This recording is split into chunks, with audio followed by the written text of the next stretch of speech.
नमस्कार साथीहरु, सबैजनालाई धेरै समयपछि भिडियो लिएर आएको छु। म एकदमै फिट एन्ड फाइन छु। तपाईहरु आशा छ तपाईहरु पनि सबै सकुशल हुनुहुन्छ होला। काम सकियो, काम सकिने बित्तिकै अनि जेठानले चाहिँ घाँटी दुखो मलाई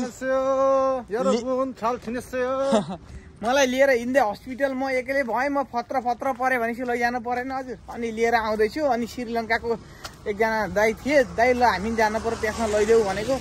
बिचारा ऊ पनि फेरि काममा जाने, यहाँसम्म ल्याएर छोडिदियो। अब हामी थोरै हिँडेर गइन्छ। धेरै भयो यो युट्युबमा भिडियो नहालेको है, टाइमै नहुँदो रहेछ हजुर।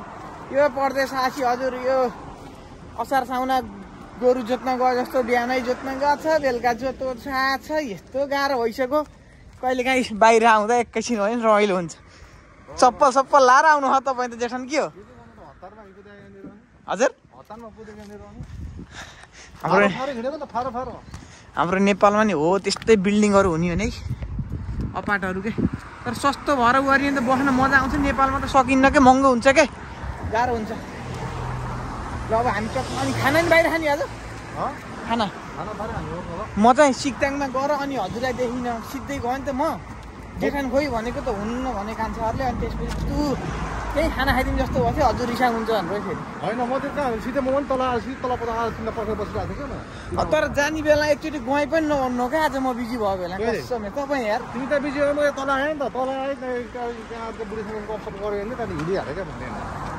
जेठानले चप्पल लाएर आउनु रहेछ, मैले जुत्ता धन्न फेरेँ। हेर्नु नि यस्तो झुम्का नलाएर कहाँ गर्ने हो। यो झुम्का नलाउने भने एक्सिडेन्ट हुन्छ भनेर लाउँछ। के हो के कुरो बुझिन्न। ल हेर्नु है, यस्तै छ दाजुभाइहरू कोरिया। यस्तै घरहरू हेऱ्यो, काम सक्यो। अहिले गाडी धेरै हिँडेछन् नि यहाँ। यी धेरै गाडी तपाईँहरूले देख्नु भएको। यो धेरैजना सबैजना काम सकेर यहाँ थोइदिनु भन्छ। काम सकेर अब घरतिर जाँदै गरेर अलिकति बढी यहाँ भिडभाड हुन्छ क्या यो बाटो चाहिँ। भने जस्तो छैन नि बिचरा नेपालमा। आस्तो सबैलाई हुन्छ नि। पास भएर बसेको मेरो साथीहरू कति कोरिया आउनु नपाएर कस्तो गाह्रो भयो। मान्छेहरू के भन्ने नेपालको सिस्टम हो कि हुन त इतिहास नेपाललाई चाहिँ दोष दिएर नि हुँदैन। हुन त यहीँबाट अब अहिले त झन् हजुर हाम्रो त्यस्तो चल्ने कम्पनी काम नचलेर भन्नुहुन्छ। यस्तो भयो नि दिनभरि जेठान त होइन, आज राइदाले धेरैले धार चेत्नु भएको। हेर यस्तो कोइलहरू साथीहरू हाम्रो कम्पनी काट्ने जुन तपाईँले देख्नु भएको नि। हेरे कोइलो ट्याक्क हाम्रो कम्पनी काट्ने 21,400 किलो। हेर्नु त यस्तोमा काम गर्छ यार। यो कहिले मैले झार्छु, कहिले जेठानले झार्नुहुन्छ। यो चाहिँ होइन हाम्रो कम्पनी भनेको साइज अनुसारको यो बेन्डिङ हानेको हुन्छ नि। यो बोल्नु न, त्यसो हाम्रो कम्पनी यो भनेको चाहिँ अब कम्पनी अनुसारको यो साइज अनुसार बेन्डिङ हानेको हुन्छ क्या। यो कति साइजको भनेर, कतिको मोटाइ भनेर क्या यो होइन। तर कुनै बेला बाइचान्स उचाल्दाखेरि यसको बेन्डिङ छुट्यो भने फेरि मान्छे सोरपट लान्छ नि फेरि अहिले होला नि। रिक्स हुने कि है, लास्ट रिक्स हुन्छ नि। त्यो भएर लास्ट जोसम्म कम्पनीमा यताउति बोनस सोनस खाना बस्न पैसा सबै राम्रो छ। अलि रिक्स त रिक्सै हुने कि कोरियाको। राम्रो त राम्रो छ। तर आज भोलि त यो बोनस सोनस यताउति अब त्यो पनि हटला जस्तो गरिरहेको छ कसै कम्पनी घटिरहेको छ क्या अहिले। अब पोहोर फर्स्ट भएको हाम्रो पोहोर सञ्जय भाइहरू रनिङ गरेर फर्स्ट भएर 50,000 पाउँथे। अहिले त्यही फर्स्ट भएकोलाई 30,000 मात्रै दिने भयो। 20,000 घटाइदिइहाल्यो। हेर्नु न कम्पनी अहिले हाम्रो मात्रै नै धेरै ठाउँमा। अनि त्यही भएर पनि मेन नेपालमा बढी अहिले इस्यु नगरेर मान्छे नल्याउनुको कारण एउटा त्यो पनि हो कि जस्तो लाग्छ कि। अहिले यहाँ नोदङ्गुमा जाने भने यति धेरै नेपाली साथीभाइहरू भेटिनुहुन्छ, कामै खाली छैन के। कति धेरैले मलाई मेसेज गर्नुहुन्छ तपाईँकोमा काम खाली भए बोलाउनु न भनेर। अब हाम्रोमा यस्तो बिचाली छ कता बोलाउने है। अब मलाई त्यही कारण लाग्छ कि जेठान घरहरू त नेपालबाट अहिले ल्याएन नि धेरैलाई। अनि यस्तो बनाउनु त अहिले यहाँको मान्छेलाई अब यहीँ काम गरेर बसोस् भन्दैन। अलि त्यो विभिन्न यो के अरे झन् अहिले E7 र दुनियाँ आएको भएर त अनि मान्छेहरू पहिला चाहिँ आउने जाने क्रम जारी थियो र मान्छे त्यति धेरै अपडाउन भइरहेको थियो। अहिले त सबैजना ऊ भयो कि E7 बनाइदिने। अनि त्यसपछि चाहिँ मान्छे त्यहीँ बसेपछि कम्पनीलाई आवश्यक नै हुँदैन। मेन नेपालबाट झ्याप्प धेरै मान्छे नआउनुको एउटा कारण त्यो पनि हो E7ले। ल हेर्नु है घरहरू होइन कस्तो नेपाली दिदी होइन। तर उहाँ चाहिँ डक्टर जस्तो लाग्यो मलाई। उहाँ चाहिँ डक्टर हो मलाई। तर उहाँ चाहिँ झुकिनु भएको थियो मेरो भिडियो खिच्यो कि भनेर। तर क्यामेरा आफूतिर यसरी हेरेपछि उहाँ चाहिँ नगरै जानुहोस्। जेठानको हस्पिटल नै आयो होइन त यही है। तर म त यहाँ नआएको रहेछु जेठान यार, फर्स्ट टाइम है। कसम सबै छ यहाँनिर। हार्दुनीदेखि लिएर गुवादेखि लिएर सबै छ यहाँनिर। हो र लुका सुबो सबै छ। ए भनेपछि हाम्रो नेपालको तर कोरियामा चाहिँ एउटा चाहिँ के राम्रो रहेछ नि हस्पिटल। हाम्रो नेपालको त एउटा हस्पिटल गएपछि त्यहाँ सबै हुन्छ नि। तर कोरियामा त्यो चाहिँ नहुँदो रहेछ कि यहाँ प्राय जस्तै हाड जोर्नीको छुट्टै हस्पिटल पेट सम्बन्धीको छुट्टै हरेक कुराको के पाटपाटको त्यो चाहिँ हुँदो रहेछ हाम्रो जस्तो एकै ठाउँमा चाहिँ नहुँदो रहेछ त्यही भएर नि भिडबाट अलिकति कम हुनेको मेन कारण त्यो होला है ल ट्याक्क हस्पिटल आइयो ल यो चाहिँ विदेशमा भइसक्यो है हेर्ने छिर्ने बित्तिकै ट्याक्क भइसक्यो जेठालाई यहाँ सुई हानिदियो अब पढ्दाखेरि कोरियन भाषा पढ्दाखेरि हामीले प्राय पढिन्छ नि छुसारुल मात्ता भनेर के त्यो छुसारुल मात्ता के भन्छ नि हो त यहाँ चाहिँ कोरियामा हामी नेपालमा त्यस्तो सुई लाउने सिस्टम अलि छैन नि त यहाँ त केही रुवा लाएर आए पनि झ्याप्प कपडा खोल्न लाएर स्वाटो रोपिदिइहाल्छ खोकी लाए पनि यत्रो हजुर स्वाटो रोपिदिइहाल्छ यहाँ त सुई रोप्न त यिनीहरू चाहिँ सिपालु है तर हाम्रो नेपालमा त दबाई यहाँको दबाई हुन्छ नि सुई हान्छ नि होइन सुई हाने पनि काम एकदम राम्रो गर्छ त्यसले साइड इफेक्ट खासै हुँदैन नि तर यहाँको राम्रो छैन कि जे कुरो नि नेपालमा त खासै राम्रो हुँदैन हाम्रो त वहाँ सुई हानिन्छ नि त जे भयो नि यहाँ कोरियामा त धेरै सुई हान्ने कि दबाई खान्छ उता होइन झ्याप्पै सुई हानिदिइहाल्ने आउने यता जाऊँ न गाडी हेरेर हिँड्नु है जसन यहाँ हेर्नु न कस्तो राम्रोहरू ल हेर्नु खुर्सानी यसरी यो सबै बेच्न राखेको के खुर्सानी यो के हो यो त लौका जस्तो छ है फर्सी हो र यो करेलो हो जेठानी यो करेलो करेला होइन करेलो यो भनेको यो के भन्दाखेरि यस्तो यस्तो बेच्न राख्छ नि अरे टमाटरै हो यो पनि टमाटर हो र टमाटरै हो हेरि यो टमाटर त ल हेर्नु अब यहाँ यी खुर्सानी मकै पनि छ नै फेरि यहाँ यी पनि खुर्सानी हेरि मकै हेर्नु मलाई मकै समेत ल हेर्नु न हाम्रो मकै उहाँ रुवाएर चाहिँ यिनीहरूले यस्तरी मकै बेच्न राख्छ नि यहाँ चाहिँ अब आफूले जति किन्न मन लाउँछ अनि ट्याक्कै भाँडा किन्यो एक भाँडो अनि लर सारे ल हेर्नु नि धनियाँ पियाज सब राख्छ नि अरे टमाटर सागहरू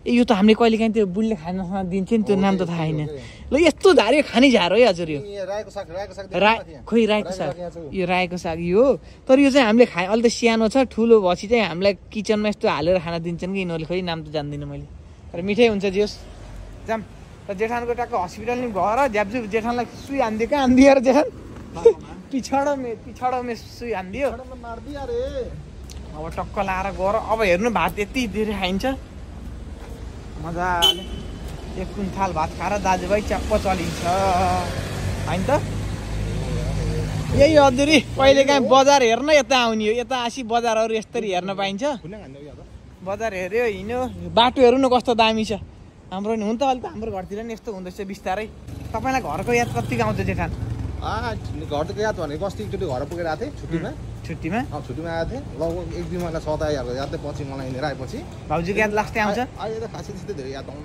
बढी नेपालमा सबभन्दा बढी याद आउने हजुरलाई को सबभन्दा बढी याद आउने तपाईँको परिवारको हो नि यो चिनेको हो कि हाम्रो परिवारको याद आउँछ अनि यसो नि परिवारको याद आउँछ भन्दा के त अब लगभग अब दिनमा भनेको 2-3 चोटि कुरा भइबस्ने भिडियो कलमा हिँडेर त्यो त खासै वास्तै हुन्न भनौँ न कुरा भइबस्छ नि त दिनमा अब 2-3 चोटि त हिँडेर यता बुढीसँग पनि हुन्छ यता परिवारसँग घरमा जाम अब खाना खान जाम अब हामी सिधै सब ट्याक्सी ड्राइभरहरू यहाँ ट्याक्सीहरू सबै ट्याक्सी ड्राइभरले मुन्टो हल्लाउँछन् कि प्राय घरतिर जाँदा कुन कुनमा चढिराखिन्छ अनि म चाहिँ जेमा पनि भिडियो खिचिहाल्छु नि त म सधैँ हिँड्ने एकजना हाम्रो ट्याक्सी ड्राइभर बुवा उहाँसँग हिँड्छु त्यो सबैले चिन्छन् मजा लाग्छ मलाई आमामा ल हेर्नु त्यही सब अपार्टमा यहाँ ल हेर्नु तल खेल्ने ठाउँहरू के बालबच्चा हामी सबैजना गार्डन जस्तो यहाँ तल बस्न पाइयो खेल्न पाइयो रमाउन पाइयो ए काम सकेर आएको अब आज बुधबार भोलि र पर्सि काम गरेपछि त राजाको चङ्खे जुरेली फुको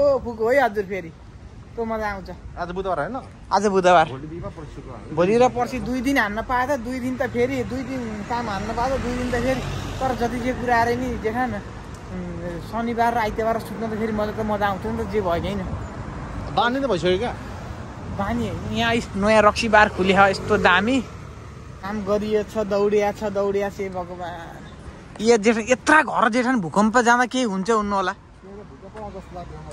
हेर्नु न यत्रो घर है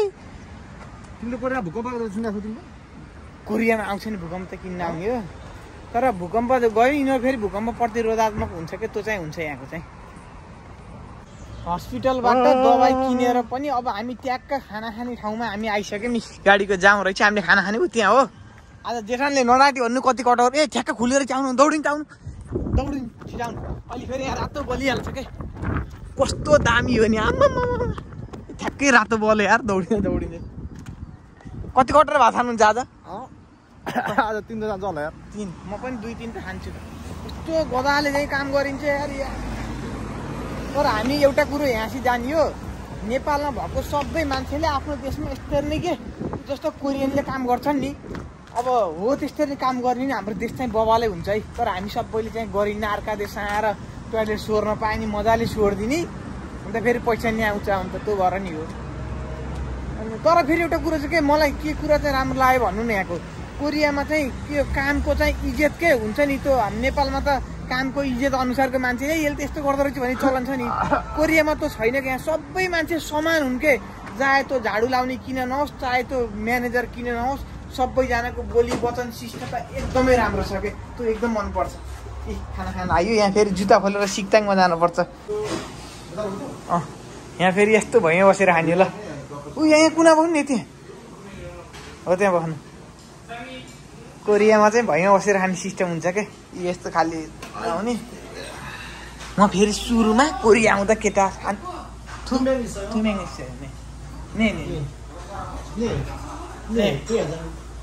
म चाहिँ फर्स्ट टाइम कोरिया आउँदा हाम्रो केटाहरूले फर्स्ट टाइम लगेर खुवाएको हजुर, यस्तो दामी लाग्यो। सोजु फर्स्ट टाइम खाइदिएको नि त त्यो बेलामा, सोजु पहिला कोरिया आएर सोजु खाएको त ट्याप्पामा ठ्याक्क नयाँ वर्षमा आएको थिएँ।